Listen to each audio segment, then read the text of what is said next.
إذن حدثنا عن تفاصيل اختفاء أحد أقاربك في ليبيا. يعطيك العافية. يعني صار اتصال بيني وبين أخوي تقريبا شي الساعة 6 المساء، وقال لي إنه اليوم في لي طلعة. هو كان مشيك يعني قبل بساعة، شيك لمهرب ديب الدرعاوي. يعني ما في بالعادة يعني إنه بنفس اليوم تشيك وبنفس اليوم تطلع. يعني شيك بعد بساعة قال له في عندي رحلة بدي أطلعك فيها، وصار هذا الحكي. ضلوا بالسيارات تقريبا من الساعة 6 للساعة 12 ونص وحدة، ضلوا بقلب السيارات وأنا عم بتواصل مع أخوي. هون صار في شغلات غريبة صارت على الشاطئ، وكنت أنا عم بتواصل مع أخوي والمحادثات كلها موجودة معي.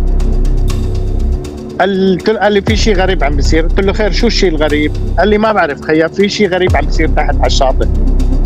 قلت له مثل شو يعني؟ اسأل شو في. سأل الشوفير اللي كان بالسيارة، قال له شو يعني شو في يعني في شيء غريب؟ قال له غفر السواحل اخذوا الفيبر الزورق وعم نتفاوض معهم انهم يرجعوا لنا الزورق.